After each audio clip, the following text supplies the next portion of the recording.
Hi guys, my name is Sharon. I'm a mother of 2 adorable sons.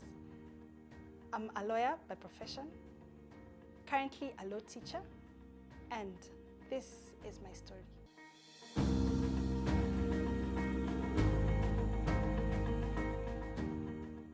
Just like any other mother, I expected that my pregnancy would be fine. Yeah, having experienced a first pregnancy, I thought my second pregnancy would just be similar, or more or less the same. Unfortunately, this was not the case. On my 5th month of pregnancy, I started experiencing pain. Pain that started from my back all the way to my upper leg, just inside, just a bit in my butt and down to my leg. And I wondered, what is this? I thought, and of course, as a mother, you'd expect that the back pains are quite normal as you advance in pregnancy. But the problem was that I felt the pain, advancing, and it became more consistent as before. And I thought I figured, you know what? It's time to see a medical doctor. So I visited my doctor, who recommended me to see a specialist orthopedic, which I did. And after diagnosis and looking at the feeling that I had at that time, the pain that was there at that particular time, I was diagnosed with sciatica. So I asked my doctor, what exactly is sciatica?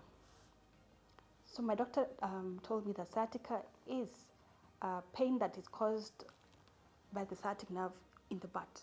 But the pain normally extends over to the back and all the way to the lower leg. Yeah. Yes, and of course, at that time I thought, okay, so what could have caused sciatica? And he told me that it's normally frequent in the elderly, and very rarely do we have such occurrences in women. There I was experiencing the normal symptoms of pregnancy, vomiting, nausea, headache, a bit of dizziness, and there again I have sciatica. Those are moments when I felt like God needs to come and needs to come himself. So then after that, I'm thinking, Dr. What exactly should I do? What is the cure? What will ease the pain? So he took me through physiotherapy. During my physiotherapy sessions, my doctor recommended that I use crutches. Yes, ladies, you can imagine I had to go to work with crutches.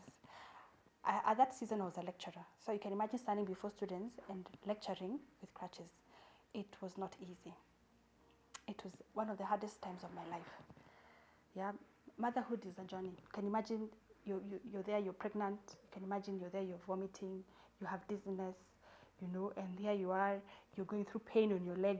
You can hardly walk, and you're on crutches. It was one of the most difficult times of my life. Needless to say, bilirubins checked in.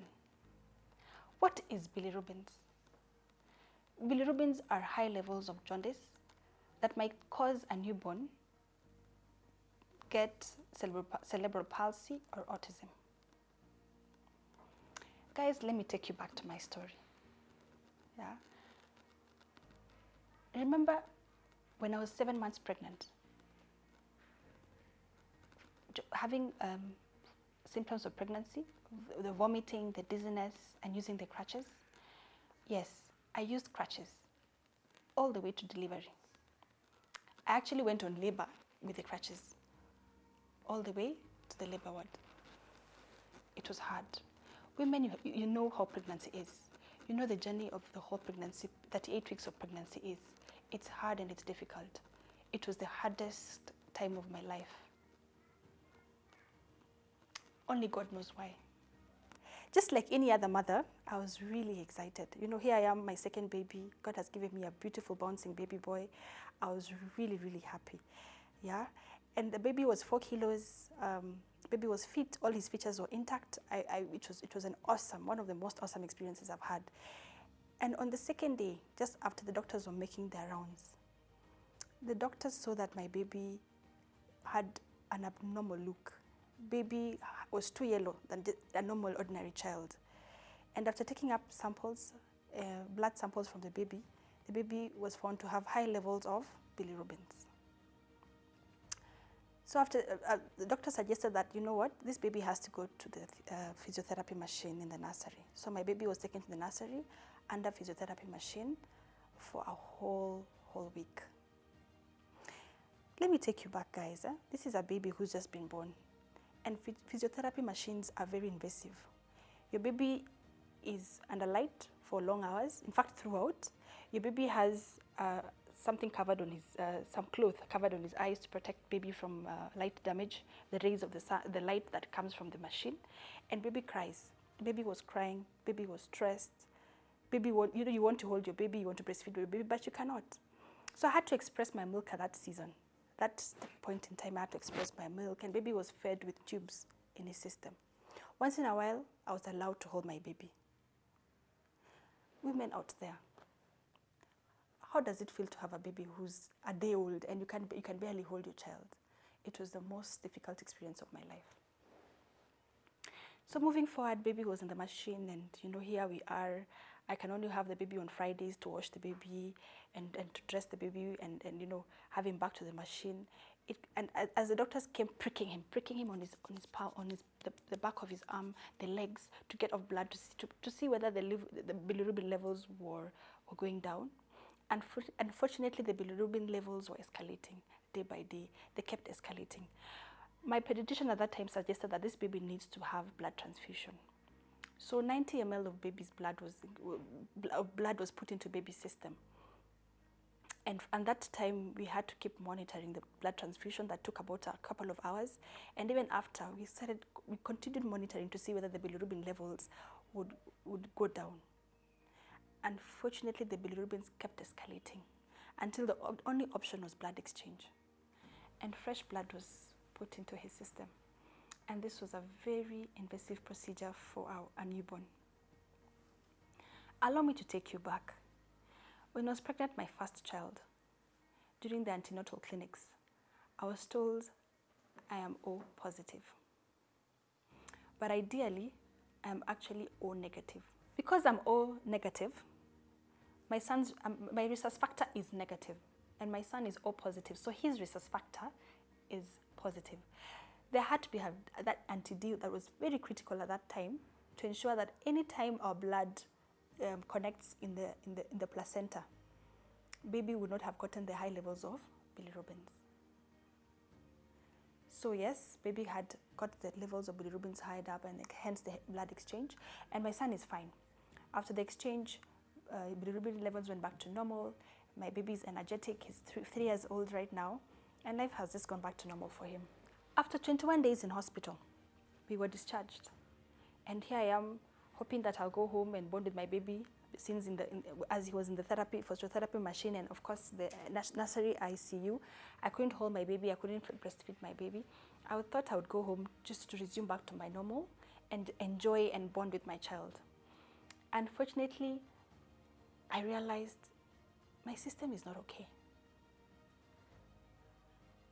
I noticed that as I went to the loo to help myself, my poop was coming out from the urine area, and my urine was coming out from the poop area. And as if that was not enough, I realized, you know what? I can't hold poop. I can't hold urine. I kept feeling like pooping would just come out. I kept feeling like going to the loo, to urinate, urine would just come out without holding, as I used to before. That's when I realized I needed to seek medical attention. So the first thing that I did was to call my sister-in-law, who is a nurse in Kenyatta Hospital, who I explained to her exactly what I was going through.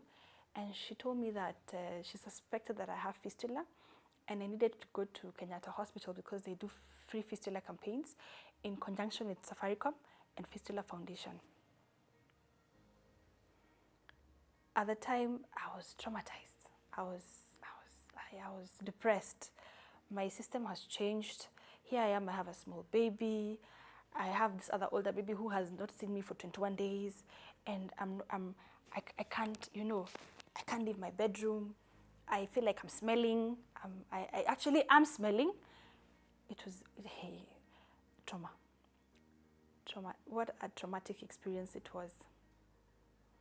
So then I called my friend, who's my neighbor, and I told her, you know what, I think this is what I explained to her exactly what I was going through, and I told her I need company because I don't have energy.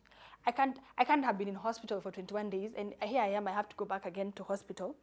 So I told her to give me company to accompany me to hospital. So I went to Kenyatta Hospital with my friend, who was also under, who happened to have fistula for 20 years without her knowledge, and she went through the screening as I did, and she was diagnosed with fistula, and I was diagnosed with rectovaginal fistula. So rectovaginal fistula is fistula that occurs on the vagina and the rectum. Those are two organs. So what happens is that there's a tear on the vaginal lining that extends over to the rectum. So there's a hole. So once a hole is caused, you find that my system couldn't function. So I could poop, in the urine area. I could urinate in the poop area. So there was need for a corrective surgery to be done to close up that particular fistula. So I was a good doctor, a gyna, a fistula surgeon was recommended, and I did the procedure for 3 hours, and yes, and the surgery was 100% successful. Then again, I asked my surgeon, what exactly causes fistula? What was the cause of rectovaginal fistula? So rectovaginal fistula is caused by prolonged labor, and for my case, baby was 4 kilos, a bit too big for normal delivery. I should have gone through CS, at that point when I was delivering my baby.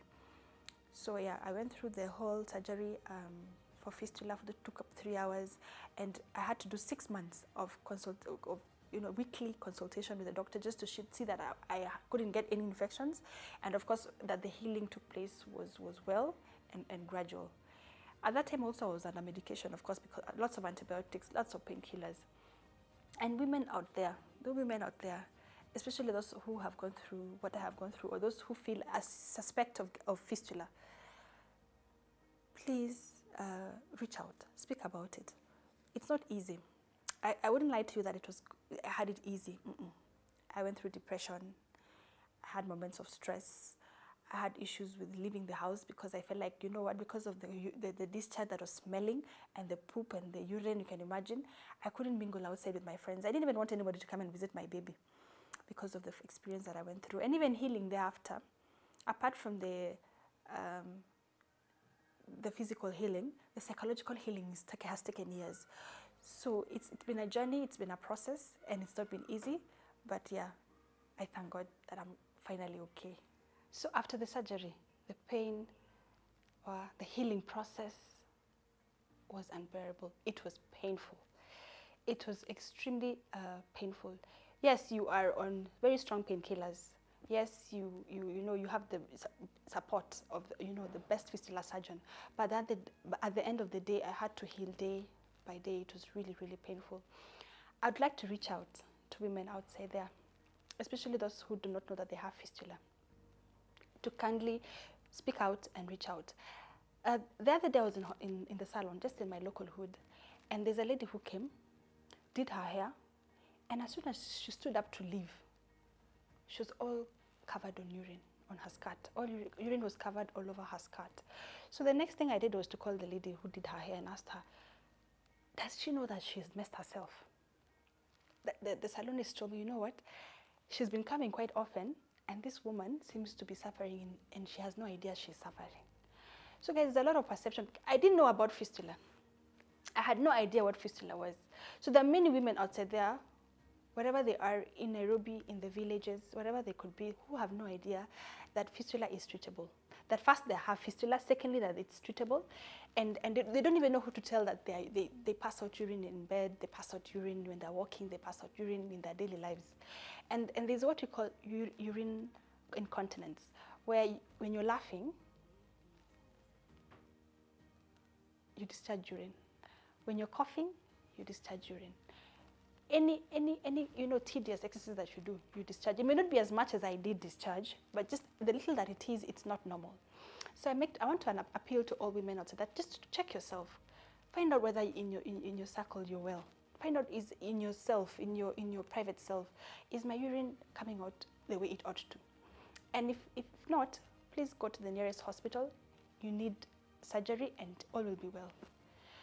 And for the women who were with me in Kenyatta, the day we queued, yes, we queued, and we were many women, ranging from 30 to 40 years to 50 to even 60. We were many queuing patiently to be screened. Thank you for coming in numbers. I also want to appeal for the same women and for others who are outside there to speak out and reach out and tell people that, you know what, you don't have to live with fistula for 20 years. It's treatable. And it's okay to have fistula. I mean, it's beyond your control during birth. So reach out, speak out. There's nothing being ashamed. And for those women who feel like they're smelling, please reach out and speak out. Women, let's be your keepers, our own keepers. Thank you.